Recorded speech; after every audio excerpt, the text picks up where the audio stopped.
Chers apprenants, alors nous allons aborder le petit 2, les capacités respiratoires. Comme je le disais, c'est le volume d'air ici qui rentre dans les poumons et qui ressort en fonction justement des situations. Voilà. Bien entendu, il faut dire que si l'air rentre dans les poumons, il doit ressortir. À défaut, l'homme allait se présenter comme un ballon.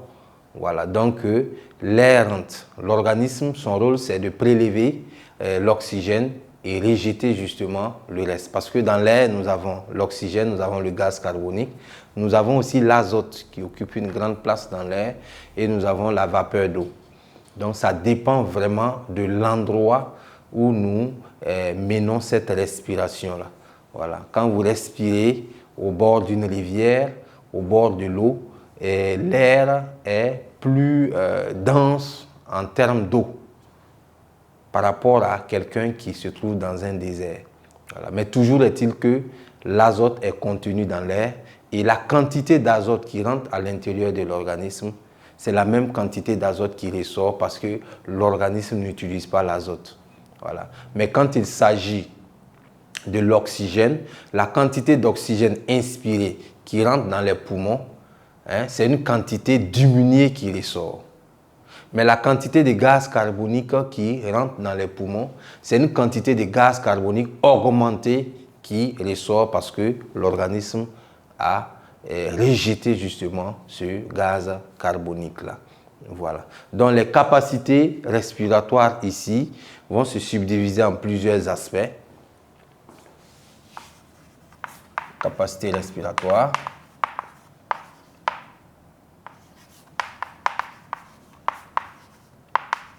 Voilà. Nous avons premièrement l'air courant. Voilà. L'air courant. L'air courant, c'est ce volume d'air-là qui rentre dans les poumons et qui ressort des poumons lors d'une respiration normale. Voilà. Quand je dis respiration normale, c'est ce type de respiration-là que nous menons lorsque nous vivons correctement, nous menons nos activités. Voilà. En ce moment, c'est un réflexe. Il n'y a pas de pression. Voilà. Donc l'air courant, c'est la quantité d'air qui rentre dans les poumons et qui ressort lors d'une respiration normale. Voilà. L'air courant fait 0,5 litres. Donc 0,5 litres rentre, on inspire 0,5 litres et on rejette 0,5 litres. Voilà. Maintenant, la capacité vitale.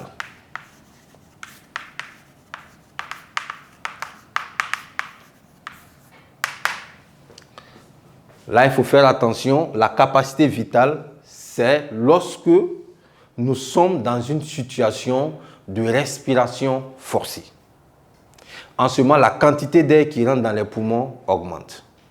Voilà. Donc, en ce moment, on se retrouve avec 3,5 litres d'air subdivisé en 0,5 litres d'air courant, en 1,5 litres d'air complémentaire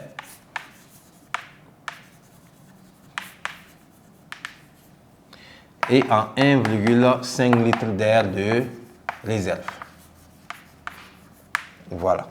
Donc l'air complémentaire ici, c'est le volume d'air qui rentre dans les poumons suite à une inspiration forcée. C'est-à-dire qu'en plus de l'air courant, il y a 1,5 litre d'air qui rentre dans les poumons lors de l'inspiration forcée. Et l'air de réserve, c'est le volume d'air qui ressort des poumons suite à une expiration forcée. Comme je l'ai dit, l'air qui rentre ne ressort pas. À défaut, nous allons exploser. Voilà. Donc, la capacité vitale ici, c'est une combinaison, une somme de l'air courant, de l'air complémentaire et de l'air de réserve. Voilà. Donc, quand on mène l'addition, 0,5 plus 1,5, ça fait 2. 2 plus 1,5, ça va faire 3,5. Capacité vitale, 3,5. Voilà. Et enfin, la capacité totale.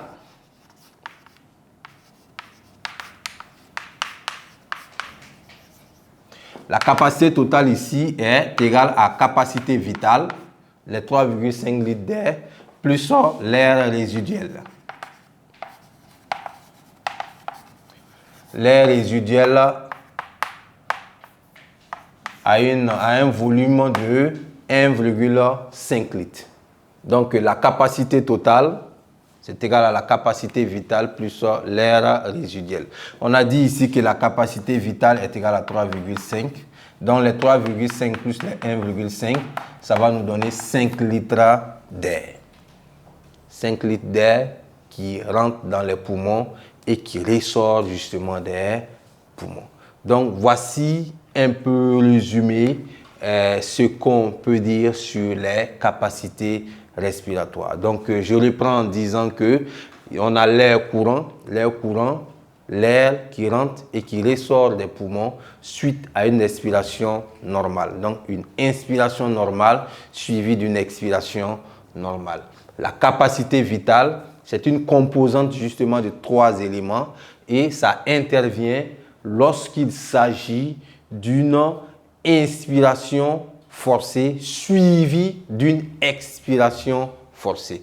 En ce moment, nous avons 1,5 litre d'air, qui est le volume d'air suite à une inspiration forcée, 1,5 litre d'air qui est le volume d'air suite à une expiration forcée, plus le volume d'air courant. Donc, ça fait un total justement de 3,5. Voilà. Et la capacité totale, qui est la capacité vitale, plus l'air résiduel, ça fait un total de 5 litres. Bien, donc, on revient un peu sur ce que nous avions dit. Voilà, on dit là que l'air courant d'une capacité de 0,5 litres est le volume d'air qui rentre ou qui sort au cours d'une inspiration normale ou d'une expiration normale.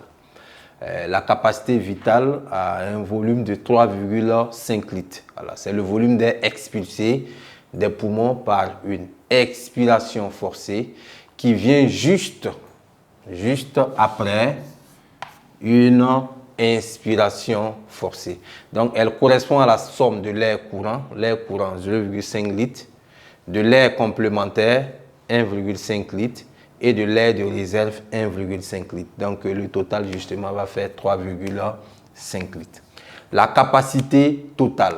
La capacité totale correspond à la somme de la capacité vitale, c'est-à-dire 3,5 litres, et de l'air résiduel 1,5 litres. Voilà. Les deux réunis, ça donne justement les 5 litres d'air. Voilà. Chers apprenants, et voici ici ce qu'on pouvait dire sur les capacités respiratoires. Nous allons à présent aborder la troisième et dernière partie de cette leçon, les échanges respiratoires.